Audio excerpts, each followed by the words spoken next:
G'day everyone, and thank you for joining with me today on this beautiful Monday morning. Today we've got an amazing guest for us. But before I introduce you to our guest, let me take a moment out to thank all of our great sponsors, including everybody from Nimbus Health and Wellness Studios. They've been with us since day one and they've been supporting me with all my retreats, from the Honey and Handsome retreats, the one-day retreats, the men's mental health retreats, and their footprints retreats. They provide us with ice baths, infrared saunas, and massage treatments, all the health and wellness treatments that we could possibly need for all our retreats. If you're in Bondi, pop in and check them out. I'm sure you'll enjoy the experience. Also, I want to take a moment out to thank everybody from Up South Cafe who have been producing and preparing all of the delicious meals for all our retreats, including the acai bowls, detoxing smoothies, and the nutritious healthy meals and wraps. Thank you for your ongoing support. If you are again in Bondi and you're feeling a little bit peckish or hungry, drop in, have something to eat. I'm sure they'll satisfy your taste buds. Back to today's session. Today, we are joined with the lovely Saliha Wazirada. Thank you for joining us, Saliha. How are you? I am good, Medha. Thank you for having me on your show. It's a pleasure. Thank you. It's great to have you here. We've been speaking for quite some time about all the great work that you've been doing in your field, and I've been really looking forward to sitting Hmm. down, chopping it up with you and catching up and talking about and sharing with the world all the great Mhm. work that you do.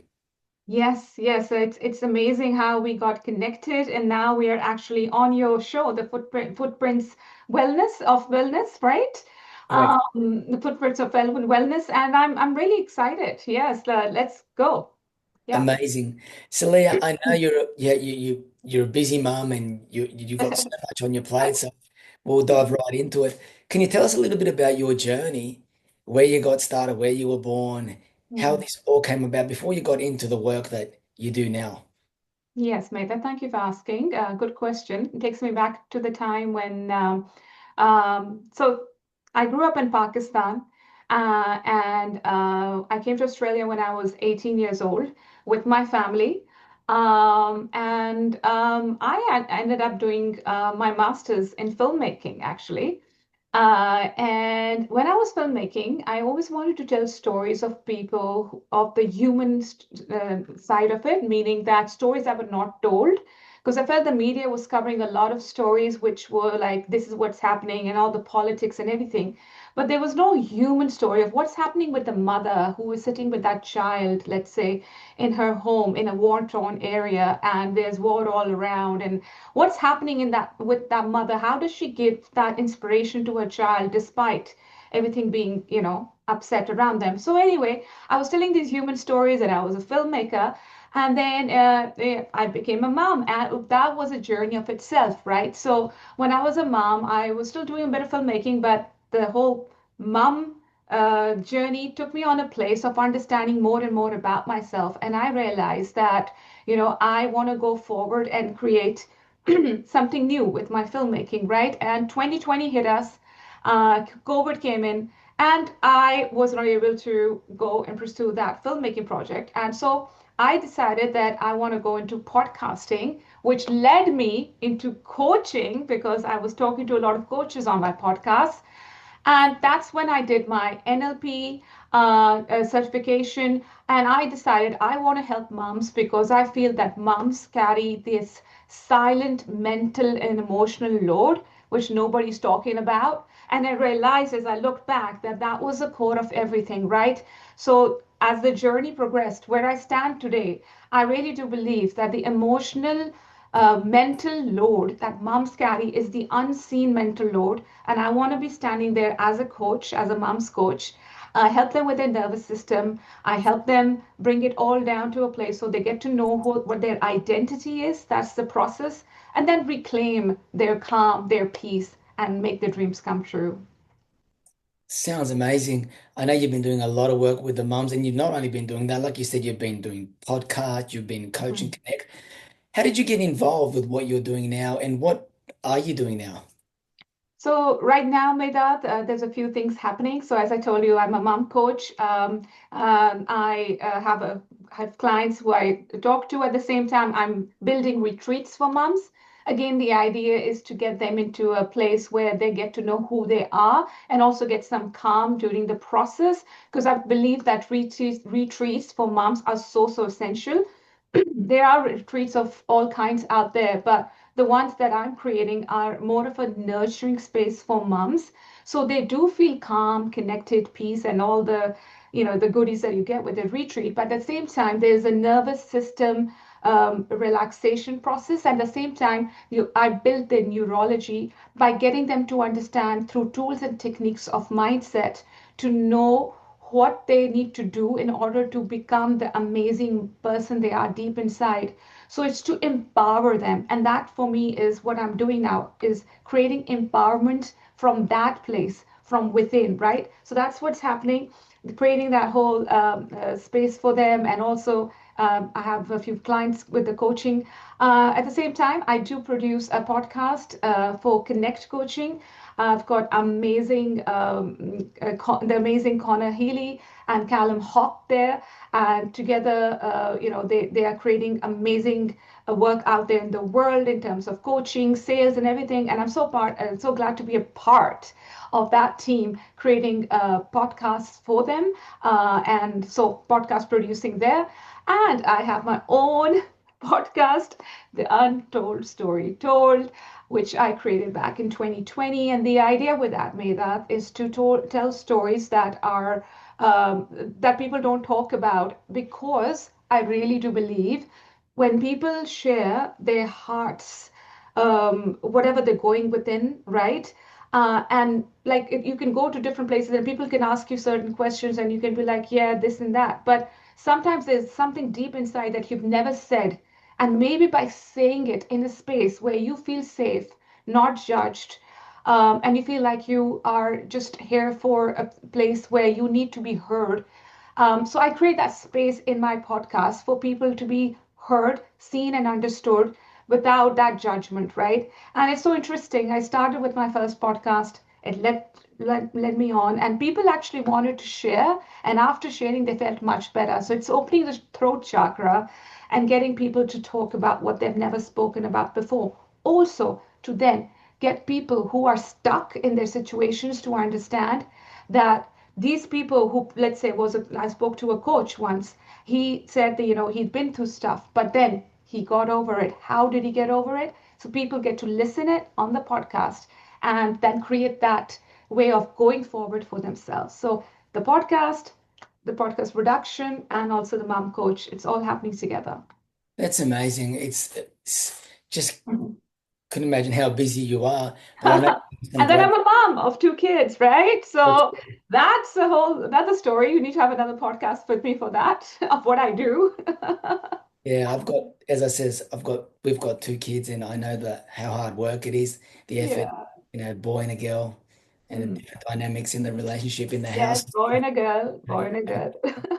But can you tell us a little bit about some of the programs that you've got coming up that you're planning Mhm. this year? Yes, yes. So again, the idea is to get moms back into that calm, clarity, and self-trusting return to themselves. And for that, I've created an offer for moms, which is the Ignite Her method. And that's going on these days. I've been inviting moms to the webinars, and the idea is to, again, help moms with their nervous system and get that light back, right? So I've understood lately with a lot of clients is that yes, we can go into the depths of how to get you out of this and everything, right? But I do think it's that the vision of like relighting yourself or finding that spark, because I heard a lot of moms saying, I've lost that spark. So it connects to the ignite her, right? I love that concept. And so that will lead into retreats. So right now, I'm coaching on the ignite her method for moms to help them find their clarity, their calm, and get themselves back into that amazing person they dream to be. Of course, and all about that spark. It's Yes, really the when spark. when women have a baby, they tend to, I'm not saying go into depression or anything like that, Yeah. but to be a bit more reserved in the way that I'm not the same person again. I'm not gonna get able to get fit again. I'm not gonna be able to get the best same body that I had before. But they can go to the gym, and it's been able to like the first thing. It starts with a mindset, like you say, and it sounds like you're doing such a good job empowering women, other mums, who are you've been through yourself, and you've got two kids.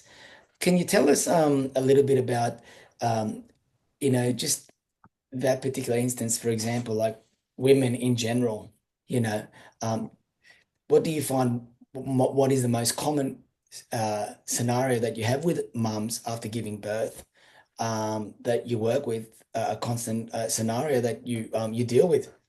Yes, thank you for asking that, Meta. Then just touching base on the gym part, like, go to the gym, these little habits. I just put it out there that yes, that is the hardest thing of like really saying yes to yourself. And so when you were saying what was the biggest challenge, in a way, you said that, right? Biggest challenge is Mm. um, I've seen that it's this loss of self. It's the feeling that who am I beyond this, right? So it's like those dark moments where they come to this realization, okay, all of this amazing thing happened. I became a mom, the whole metamorphosis, and I'm doing like amazing as a mom, but then who am I beyond it? The loss of identity kind of like am I just a mom? Then what about the things I wanted to create? The finding that balance and feeling lost, because as soon as you become a mom, for most moms, it's the everybody starts calling you the mother, or you know everything, or like the baby, or you're doing so well as a mom that you get the clap. But there is a woman beneath who once had other dreams, aspirations, and she feels like when she's doing all the giving and everybody's just, saying, oh, great mom, you're doing great, right? She thinks that she needs to just be that to be, let's say, the good mom. But if she goes for her dreams and aspirations, which she's embedded down inside, right? So she's feeling lost. So even to call out to that lost self and go like, what do you want to do? It feels like guilt and shame because they feel like, oh, I'll be a bad mom if I go for my dreams, right? So they further embed that sense of feeling lost, and that just becomes a way of being. So yeah, that sense of self being lost is very, very common. Do you think it's well, I had a little moment there to think about because we've been through similar journeys. Yeah. I gave birth, but you gave birth, and my Mm, wife gave birth, and that. And I think through the whole journey, I think it's such a powerful, emotional, spiritual journey, mm, uh, to have a child for a woman that there's probably nothing else that she could do that's more powerful than that. And I think sometimes when I look at some of the mums that I've worked with, and mm, although I'm a male, that it's such a mm, powerful thing that they can't do anything more powerful. So they think to themselves, what is left of me? I've just done the most powerful thing. I've given birth. I'm doing all that I can. What is more left of me? yes. All that vision, all that desire, all that ambition to create, dream, believe, Mm, succeed through business, but being a mm, little bit more creative like you used to be when you were mm, single, before you had the kids and stuff like that, is almost gone out the window. It's almost lost. And that, like you say, that identity mm. needs to be reignited and Reignite. found again, you know? Beautifully said. I couldn't have said it any better. It is the reigniting, it is the recalling to the things you used to love doing as a child and all that, and not feeling bad about it. I've seen it with moms, there is a sense of feeling bad about it, and that's why I put out the shame and guilt. And before I used to refrain from using these words, but it is a crippling feeling of if I can only be the good like mom by not thinking of my dreams, right? And it's just, I think the biggest thing that really shifts the mom's perceptions is a sense of awareness. And I found it that I've been like I get goosebumps when that awareness comes through that mom, because you can only as a coach so much guide them, so much tell them this is good, and so much support them. But that awareness is like a consciousness shift, if a mom really takes a decision that she wants to change and she wants to go for it, that that willingness to go for it, to go through the uncomfortableness of change, is literally that happens in the human process. And that's why I say coaching is 90% the client, 10% just the coach. And I only say it's because the willingness of the mom who is ready to want that change so bad. And when I've seen them at the other end, let's say on the 10th session, and then like I had a client who recently said, the biggest thing is that I had an awareness shift. And I said, please just you tell me, how does that feel for you? And when she told me that, it's just like how she does not think the same way as she thought before. So she's an observer in her body. That's what she said to me. Loved it, and that's what I just wanted to add to what you said. Sorry for making it too long, is that Fine. the fact that my dad, when a mom goes through that awareness, that's what I really love about coaching, is that the hero is the client, not us. We are just guiding them as coaches, right? Since you're a coach as well, an amazing coach, you can relate to this. When you see the hero in them, when they are in that dark space, and when they see on the last day of the coaching, they see that hero within themselves, like they embody it or reclaim it, as you said. It's that beautiful process which keeps me going into coaching. That's amazing. A beautiful way to put it. And it's like a flower that blossoms out of nowhere. It's almost like a unconscious or mindful involvement that happens over time. And as you said, they become like their Mhm. true identity, become a new person compared to where they were. And they look back and say, I can't believe I used to think that way.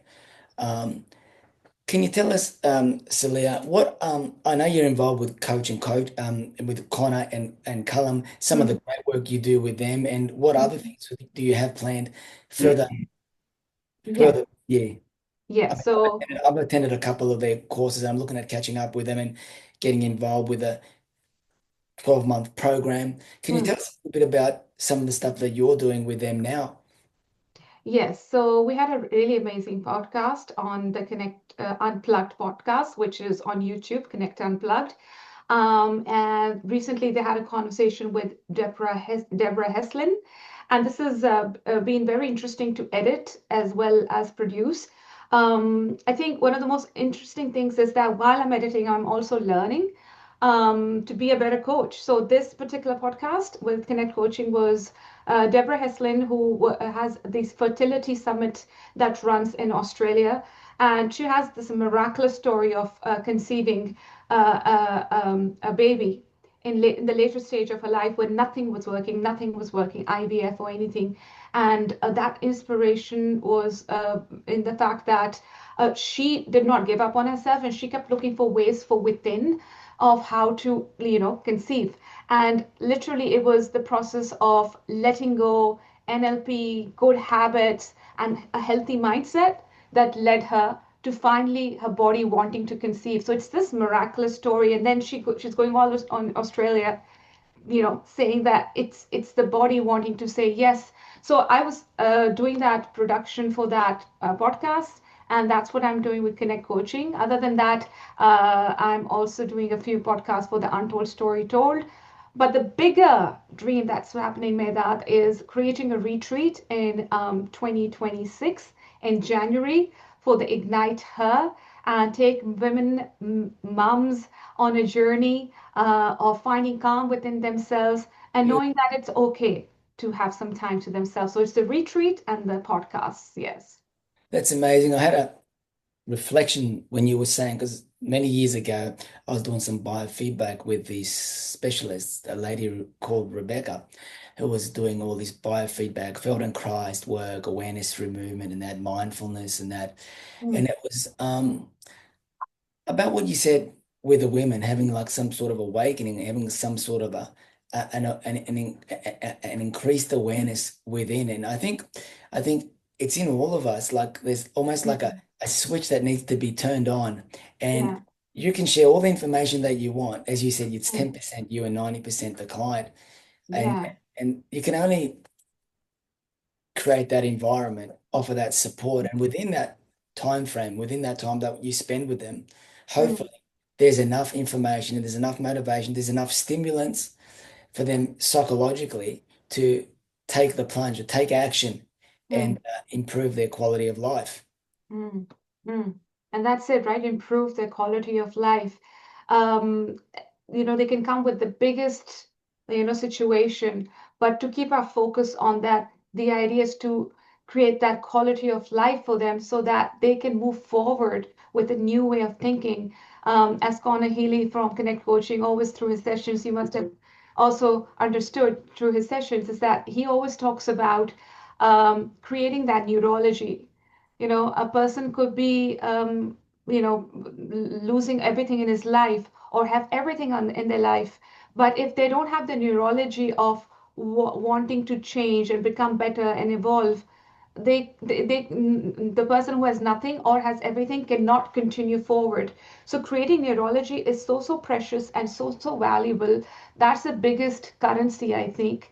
And when we are able to even install a little bit of that in the client, it feels like a purpose. It feels like, wow. But then again, we do want them to keep knowing that there is, they need to keep going forward. And I think that's what you and I also do, is that for them to know that it's an ongoing process, that they will feel low and then they will feel the high, but there's a support system now. And it starts with their neurology first, where they can turn to a healthier way of thinking, being, behaving, and doing, that they can now turn to rather than before not knowing what to do.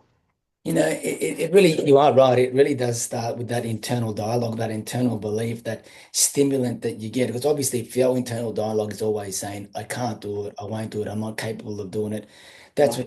that's what's gonna happen. But if you have a desire to say, you know what, she done it, I could do it, Mm, he's done it, I can do it too, and I'm gonna do it, it's only a matter of time, then that's the outcome.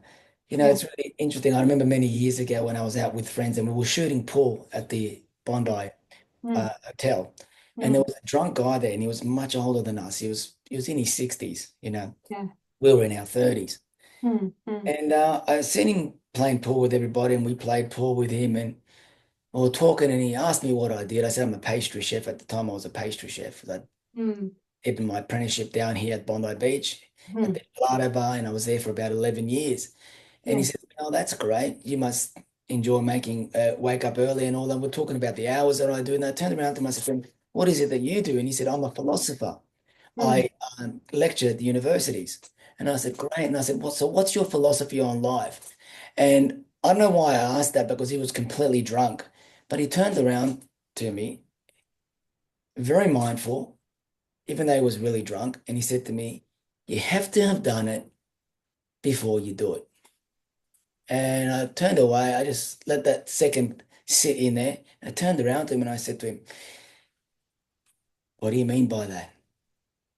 And I just thought he was just like really drunk saying something. And he said, "You have to have done it before you have done it."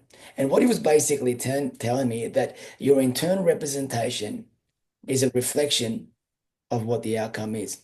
And we mm, all know that our building blocks, our internal representation, our submodalities, everything, our internal belief yes. govern the way we think, we feel, Yeah. we react, and Yeah. we give birth to things, I should say, in Mm, real life. mm, And mm, that was really interesting because that was when I was about, oh, yeah, that was man, 20 something years ago, 25, 26 years ago. And I look back now, it was a point where I was just about to move to New Zealand, just about to take mm, on a new journey, open up my gym in New Zealand, my first gym. And it was really worth hearing what he had to say. yes. Yeah. And I love those moments where, you just, I call it just sending it out to the universe that I want help with the situation, or I don't know how to move forward. And to just walk through your day looking for signs within conversations or somebody just passing by you, and just being in that awareness state to find the answer rather than blocking yourself to like, oh, I don't have the answer. I love that way of walking through life, where a idea could come from, let's say, a homeless person on the street. It could come from a little boy who just, tucks your shirt and says, I can't find my mommy. So once you are in that awareness state of that there are answers all around you, it's amazing how it can come through just somebody you didn't expect, and how it can just stay with you. So I love that. I love that analogy you just I, explained. Yeah, I, have to I, do it yourself. thank you, Saliha. I Mm, think um, our awareness to have desire to explore, whether it mm, be for yeah. involvement, financial purpose, or whatever it may be.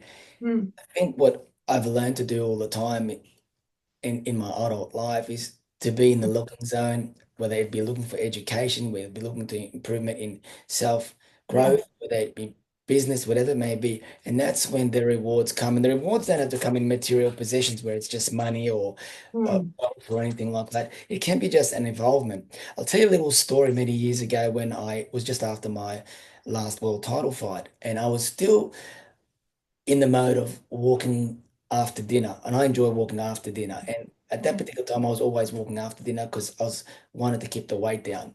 And so I went for a walk, and I went past this service station. There was a homeless person sitting down at the service station on the floor, and he was there all the time. And as I walked past him, he said hello to me, and I said hello to him, and I kind of looked, "How you doing? Good, you know." And as he goes to me, "What are you up to?" And I'm going for a walk. And I said, "How are you doing?" He goes, "Nothing. I wish I could go for a walk." And I said, "Come with me." So we mm, went for a walk. We walked around the block. He left his stuff there, left the milk crate that he had there and everything else, the boxes. And he just came, all his bags, and he just came walking with me. Walked around the block and we talked, and he told me a little bit about his life. I told him about what was going on. He was really happy for me. And then when we came back, made a big circle, he said goodbye. And I said to him, "Oh, thank you for your time. I appreciate your company." And he said to me, really, well, he goes to me, "Thank you for your time and for educating me." And I turned around to him, I said, "No, thank you for educating me." And mm, I think sometimes doesn't matter what path we take in life, what street we go by. Sometimes you could have gone one street, but you've gone that street. And because you went down that street, you bumped into your wife, or you bumped into the person you were going to marry, you bumped into somebody who became your best friend, or you bumped into somebody who taught you a negative lesson in life, but from that lesson, you grew so much. And I think it's the universe is such an incredible force that things just really happen for a reason. And yes. yeah. Yes, I think to have that trust and that belief that everyone here is for, going through something that we don't know of. Mm, And just because somebody is a homeless person, does not mean that some people think that they look at a homeless person, they cannot see themselves in the homeless person. Whereas I believe that, you never know. One day, I could be a homeless person when I look at a homeless person. So I don't think I'm any better. I don't think I'm any better. It's just, it's walking through that as, the perception is perspective way of looking at life. So the lens and I think I also have is when I walk down the street, I smile at anyone, who is there. It's not that, okay, don't look at that person, so he's got too many tattoos, or, that way of thinking that yes, some of people course. have, like just putting people in boxes. For me, I just feel like we're all like just humans walking together. And yeah, that's COVID was the hardest time for me because we had to be like stay away from sick people, and I was like, no, but like I want to give them hugs. And the whole world changed. It was no longer shaking hands or hugging. There was just a bump. How you doing? I Yeah. mean, yeah, it's changed the way people perceive life, the way we communicate, Yes. socially interact, and that. But I mean that Mm. I just want to go back to what you said earlier on. I think when you talked about mums evolving and igniting Yes. something from within, and it's not just I'm looking at it from um as a male's perspective. So I'd like to address all males out there. I Yes. think there is a little child in every mum. There's a little child in every father. There's a little child in every grandfather and grandmother, and there has to be. And when that child is gone, that's when you kind of stop living. That child needs to continue on being creative. He Mm. needs to continue on wanting to create, dream, believe, compete, succeed, have fun, and not be too serious about life, because there's a moment to be serious and there's a moment to be creative, but Yes. there's a moment to dance. And when you stop dancing, I think that's when and wanting to dance, that's when it becomes not as enjoyable as what it could be. That's And beautiful. I think that's important for most dads. I see a lot of dads. I just got off the phone before I got onto this podcast. Mm, I had mm, a client from the United Kingdom ring me up and tell me about his situation. And he's mm, drinking 5 pints a night. He was drinking 5 pints a night, which mm. is very unhealthy, of beer. And I think that it's not about mentioning names or discussing problems or anything like that. That's private. But I'm just giving you an example. Yes. When someone is at that state, you got to think to yourself, what is going on up here? Yeah. Because your mind really governs everything, doesn't it? Yes. Yes. Beautifully said. You just said everything that I was also thinking about. And it's literally with the, I was asked this question. I'll go with that. I was asked this question a few days ago. It's like, why don't you why do you help moms? Don't you think dads matter? And there's this perception out there, and I'll connect it back to what you were saying as well, that when you, like for me, let's just talk about me. If I'm working with moms, then it's all about like women are the best or like moms are the best. Though I literally said, I really do think dads matter. I said to that person, I really do think. Of course they matter. And I know there are a lot of dads who are, going out there and they're trying to change years of this behavior and way of being and generational ways of doing things, and they're ready to show up every single day, letting go of what does not serve them because it does not serve their families anymore, and it doesn't serve them anymore to be that person, right? So I know there are a lot of dads doing a lot of inner work and going through support and literally being vulnerable, because I think it's the hardest for dads to be vulnerable, being a man, right? The whole idea of a man actually talking about their emotions. So, and I said that, I do understand this is all happening, but at the same time, what I'm doing it is in balance with that. It's actually working together because they think there's a mom and a dad, right? And because I am a mom, I can relate to being a mom. As you said, lived the experience. You were talking about that person who told you. I think that's Yes. one way to look at it. Like, I am the mom. So, how about I just come from that space of what I can help them with as a mom, being a mom, right? And it's never been, again, you said the child within, it's always about the child within. And for me, and when I'm talking to moms, it's coming back to, what were the moments you loved, where you danced, as you said. What are the moments when you were younger, which made you feel like you were excited, happy? And this mostly it's dancing. And I believe play is something we stopped doing long time ago. When we were younger, we used to play in playgrounds. For me, it's the human thing. I bring it down from the Life mom became to the so woman to the serious. human, right? Yeah, so it's the Russian doll effect. There's that mom standing, then there's the woman in it, and then there's that child who stopped playing, right? So we need to bring that play back into our lives. And I'll just finish this off by saying that I wrote about this once, and this was before I became a coach and I was a new mom. And I said, the day we stopped playing in playgrounds was the day we stopped connecting with ourselves. We lost ourselves. We started disconnecting with ourselves because play is such a big part of being this confident human that you are. Who Yeah. we are, creatively Yeah. evolving. Because Evolving. Yeah. like you said, the moment we stop playing, this moment, and I guess playing means being creative, Oh, being yeah. in that stuff like that. The moment we start doing that is the moment we start becoming living in a robotic world. And I think for the most, Hmm. a lot of us don't realize, but when we left high school, life became so serious that we wanted to go out and get a job, want out and get a degree, and with that, create some wealth, buy the house, settle down, etc. Yeah. But when we, and what I've realized now, as I'm 55, I won't be long. I'll just share this. I've realized, yes, that's what I wanted, but now there is also more to life. There's more to me than just being a dad. There's Mm, more to you than just being a mom and just being mm, a coach. It's this creative person, this beautiful person within, mm, that mm, you need to keep giving birth to. You need to mm, keep pushing out and sharing with the world. And the mm, more you do it, the more you'll enjoy your time here. So mm. yeah, it's been great talking to you. I know that we could spend hours talking, much to Yes. talk to you about.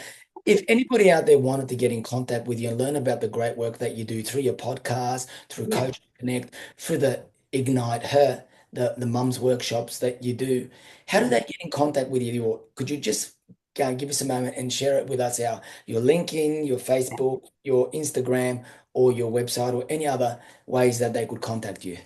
Yes, one of the best ways you can connect with me is on Instagram because I've been creating that space for a long time now and it's going really well. And that's where I'm always at.